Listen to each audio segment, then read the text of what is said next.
Hello students, today we will learn about the clothes. By the end of this lesson, we will able to know about the usage of clothes, identify the material that clothes are made from, and also explain how we take care of our clothes. Let's start. Why do we wear clothes? हम clothes क्यों पहनते हैं? We wear clothes mainly to cover and protect our bodies. हम अपनी body को protect और cover करने के लिए क्लोथ्स पहनते हैं। Before people learn to make clothes they used leaves, tree bark and skin of animals to cover and protect their bodies. जब लोगों को क्लोथ्स के बारे में नहीं पता था तो वो अपनी बॉडी को प्रोटेक्ट और कवर करने के लिए लीव्स, ट्री बार्क और स्किन को यूज करते थे। स्लोली जैसे उनको पता लगा भी कॉटन से, वूल से, सिल्क से कैसे क्लोथ्स बनते हैं, तो उन्होंने वियरिंग के लिए डिफरेंट टाइप्स के क्लोथ्स यूज़ करना शुरू कर दिया। We wear clothes that are comfortable and suited to the weather conditions of place we are in. हम कपड़े पहनते हैं जिसमें हम कंफर्टेबल फील करें और वेदर कंडीशंस के अकॉर्डिंग ही कपड़े पहनते हैं। हॉट प्लेसेस में कॉटन क्लॉथ्स पहनते हैं। लाइट और होते हैं जो लाइट कलर के कॉटन क्लॉथ्स होते हैं वो हेल्प करते हैं स्वेट को इवोपरेट करने में और बॉडी को कूल करने में। Cotton clothes also absorb excess sweat. Light colored clothes are suited for hot weather conditions because they do not absorb much heat। क्योंकि वो ज़्यादा हीट अब्जॉर्ब नहीं करते, इसलिए लाइट कलर के कपड़े समर में पहनने चाहिए। लेकिन इन कोल्ड प्लेसेस में क्या होता है, when the weather is cold people wear clothes made up of wool, fur and leather. ये क्लोथ्स जो होते हैं बॉडी को प्रिवेंट करते हैं और बचाते हैं कि और बॉडी को वार्म रखते हैं। डार्क कलर के क्लोथ्स होते हैं वो भी कोल्ड वेदर कंडीशन में ही सूट करते हैं, जो हीट को अब्जॉर्ब करते हैं। When it rains we wear rain coats over our clothes. जब बारिश होती है तो हम अपने क्लोथ्स के ऊपर रेन कोट पहनते हैं। ये इसलिए पहनते हैं कि रेन कोट जो है उस मटेरियल का बना होता है जो वाटर को अपने अंदर अब्जॉर्ब नहीं करता और जिससे हमारे क्लोथ्स और बॉडीज़ गीली नहीं होती। Apart from the weather clothes also protect us from dust, injuries and insects bytes.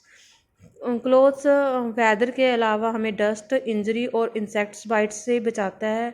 Bye wearing the long sleeved clothes we can cover our arms and protect them from bites of insects such as mosquitoes. Mosquitoes काटने से हमें बचाते हैं ये clothes. Next we will talk about the what are the clothes made from. Clothes किससे मिलके बने होते हैं?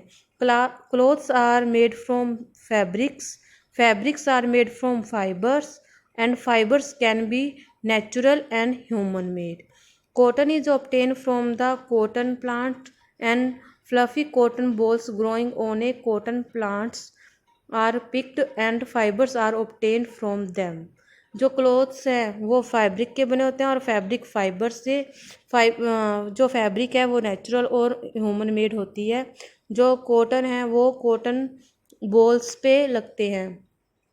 जो कॉटन बॉल्स को कॉटन प्लांट से अलग कर लिया जाता है और फाइबर बना लिए जाते हैं और उन फाइबर्स को थ्रेड का रूप दे के उसको वूवन कर लिया जाता है और जिससे क्लोथ्स बनते हैं। Animals also provide us with fibres for making clothes.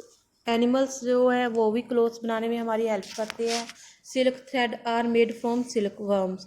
जो सिल्क वर्म एक एनिमल होता है जिससे सिल्क थ्रेड बनते हैं और वूल हमें शीप से मिलती है जिसको वूल को वूवन करके विंटर के क्लोथ्स बनाए जाते हैं। कॉटन, वूल एंड सिल्क ये सब नेचुरल फाइबर्स होते हैं। लेकिन जो लेदर है, leather is made from animal skin. Leather animal की स्किन से बनता है जो फाइबर्स नहीं बनाते हैं। Fibers that are not obtained from plants or animal are called human made and synthetic fibers।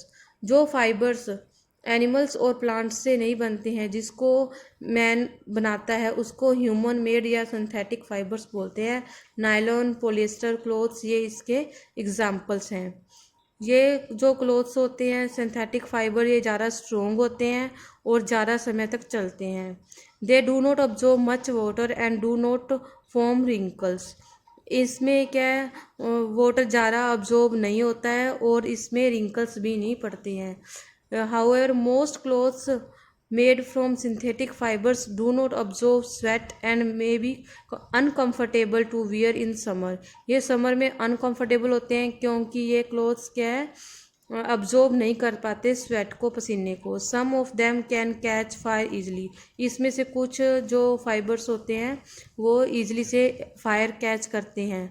Next we will talk about the clothes for work. Work में कौन कौन से टाइप्स के क्लोथ्स पहने जाते हैं। People wear different type of clothes depending on their work. Work के according people कपड़े पहनते हैं। जैसे एग्जांपल हो गया, doctors and nurse wear white quotes. Doctor और नर्स है वो वाइट कोट्स पहनते हैं। उनके कोट शुड भी क्लीन होने चाहिए और क्योंकि वो सिक पर्सन के कांटेक्ट में आते हैं, उनकी टेक केयर करते हैं, इसलिए उनके जो क्लोथ्स है वो क्लीन होने चाहिए और वाइट कलर के होने चाहिए। Soldier wear special uniform made from tough fibres. जो सोल्जर यूनिफॉर्म पहनते हैं वो टफ फाइबर्स से बने होते हैं क्योंकि उनको अलग अलग कंडीशन में रहना पड़ता है, रफ कंडीशन में रहना पड़ता है, इसलिए उनके कपड़े टफ फाइबर्स से बने होते हैं। जो फैक्ट्री वर्कर होते हैं उनके जो कपड़े हैं वो ओवरऑल सेफ्टी के लिए बने होते हैं क्योंकि उनको हैवी मशीन्स के पास काम करना पड़ता है। Overall are a single piece of clothing that cover a person from neck to feet. जो नेक से लेके फीट तक कवर करते हैं सिंगल पीस क्लोथिंग को ओवरऑल बोलते हैं उसको। Overall are made in such a way that they can not get caught in machines. वो ओवरऑल इसलिए बनाए जाते हैं ताकि वो मशीन्स के अंदर कैच ना हो जाए आदमी। You wear a uniform to school. School में हम यूनिफॉर्म पहनते हैं, ये इसलिए पहनते हैं क्योंकि हमें पता चल जाए कि स्कूल ये एक पर्टिकुलर स्कूल का स्टूडेंट्स है और टीचर और सिक्योरिटी गार्ड उस स्कूल के बच्चे की सुरक्षा कर सके, उसकी टेक केयर कर सके। Next we will talk about the taking care of clothes. Clothes की कैसे टेकिंग केयर कर सकते हैं। If we look after our clothes well they will last a long time, they will also look better. यदि हम clothes की अच्छी तरह से देखभाल करेंगे तो वो ज़्यादा समय तक बेटर तरीके से चल सकते हैं। Cotton, nylon, polyester clothes can be washed with a detergent. Cotton clothes look crushed after drying so they are आयर्नड।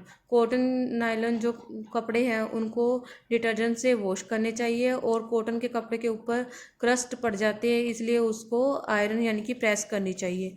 Silk और वूलन जो क्लोथ्स हैं उनको जेंटली एट होम से वॉश करने चाहिए। घर पे ही जेंटली से हल्के से वॉश करने चाहिए और लेकिन इसका जो बेटर है ऑप्शन उसको ड्राई क्लीन कर लेना चाहिए।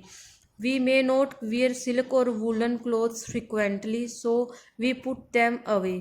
दे शुड बी स्टोर्ड प्रॉपरली। जो सिल्क और वूलन के कपड़े हैं उनको अच्छे से स्टोर करने चाहिए। स्टोर करने के लिए उनमें मोथ बॉल्स और ड्राई नीम लीव्स डाल देनी चाहिए। यदि नहीं डालेंगे तो वो जो वूलन और सिल्क के कपड़े हैं वो ख़राब हो सकते हैं। Thank you for watching the video.